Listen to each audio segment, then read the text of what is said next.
Welcome back to Final Score here on GCI Cable Channel 19. Get ready to end the show.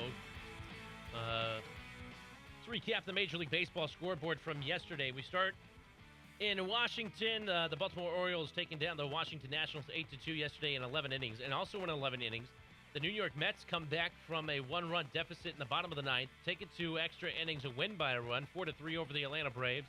The Chicago Cubs lose to the Cincinnati Reds 9-3. The Boston Red Sox lose to the Chicago White Sox 4-0.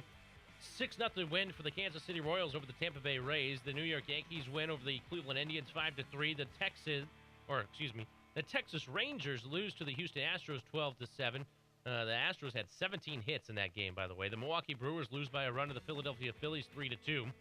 The St. Louis Cardinals defeat the Pittsburgh Pirates 2-0. The Colorado Rockies lose to the San Diego Padres 6-1. The Miami Marlins lose by 8 runs to the Arizona Diamondbacks 9-1. The Oakland A's take down the San Francisco Giants 5-0. The Giants were held to 5 hits in that game. The Toronto Blue Jays lose to the Los Angeles Angels of Anaheim 5-2. And the Seattle Mariners take down the Minnesota Twins 2-0. And that's a recap of your Major League Baseball scoreboard. Let's take a look at the games I have predicted for Wednesday. So these are Wednesday's matchups. If you want to take a look at Tuesday's matchups, you can go to Final Score AK or Facebook.com/Final Score AK, and you can take a look at my predictions for today. But I've taken San Diego over Colorado just because they've been hot lately, and they've played Colorado very, very tough so far this season. The Toronto Blue Jays over the Los Angeles Angels of Anaheim, Cleveland over the New York Yankees, Baltimore over Washington, and Milwaukee over Philly. These are Wednesday's picks. And I think the Milwaukee Brewers, maybe for the first time in a long time, make a World Series appearance. Who knows? They're playing well. Can they keep it up, though? Can they keep it up? So those are my picks. Be sure you check out AlaskaSportsChannel.com, and you can catch up on everything with Final Scores. We'll put the episodes on there throughout the week. So be sure you go to AlaskaSportsChannel.com, click on the button that says Final Score, and you can watch previous episodes of Final Score. All right, get on to a couple of other things before we sign it off here. Just want to touch on this really quick. Jim Brown had his 1964 championship ring. He claims it was stolen, but here's the interesting thing. It is now up for auction. And Josh Evans, the chairman of Lelands.com, who is auctioning off Jim Brown's championship ring, says he did a lot of looking into it and says the ring was not stolen. He says it came from a family member who turned around and sold it. But Jim Brown, one of the most feared players in the NFL, one of the best players in the NFL, best running backs of all time, still has his wits about him. He's not losing his mind at all. And I agree with him when he says this. He says, friends are calling me and thinking I sold the ring or something. Why would I sell my championship ring? Brown in this game, by the way, ran for 114 yards, 27 carries to help beat the Baltimore Colts by the final score 27-0. And to this day, that is the last time a Cleveland sports team has won a major sports title. They have not won an NBA title. They have not won a NHL title. They haven't won a Major League Baseball title. That is the last time a Cleveland sports franchise has won a championship. Why would Jim Brown give that up?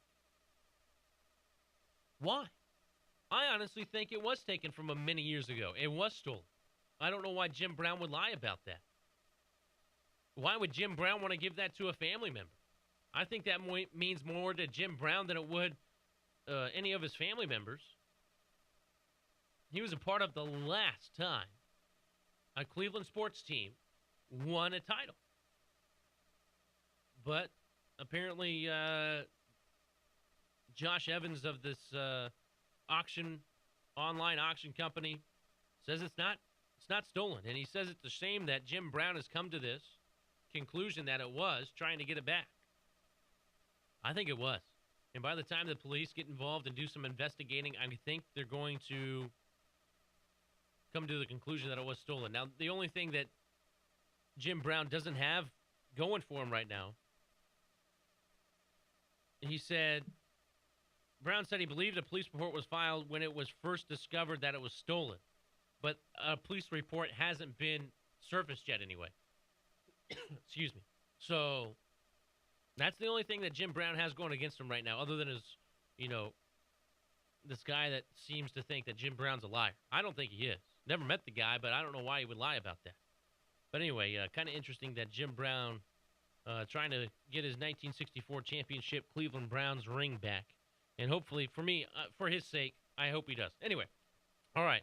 Well, getting close to the end of the show. As usual, we usually have a weird little segment we like to call Are You Kidding Me? All right. But this time, it's stupid criminals. All right. So there was a fugitive criminal in the Washington, D.C. area. And apparently he's just out walking on the street and is getting interviewed by a newspaper reporter. You know how they do those little panels on what is your opinion on this? And they get 5 people to tell them their opinion. And apparently this criminal does one of those interviews. And he gets his opinion out there on what he thinks about the Washington Redskins changing their name. And so he gives his opinion, but he also makes the mistake of giving his real name. And so guess what? The police read the newspaper, right? The police read the newspaper, say, hey, we've been looking for that guy. There he is. And voila, gets himself arrested once again. So kind of funny that he does a little blurb about the Washington Redskins changing their name, tells the reporter his whole name, and then gets caught by the police a little bit later. Stupid criminals. Are you kidding me? You got to be smarter than that, man, if you're trying to get away. Anyway, that's going to do it for the show today. Payout at the Pump is going to be filmed tomorrow, so just a forewarning. We may or may not have a new episode of Final Score, but be sure you stay tuned anyway.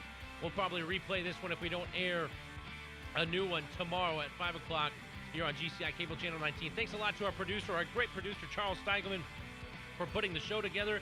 You can see his lovely graphic there on the TV. Anyway, be sure you tune in tomorrow, 5 o'clock, or go to the AlaskaSportsChannel.com. Until then, we bid you adieu.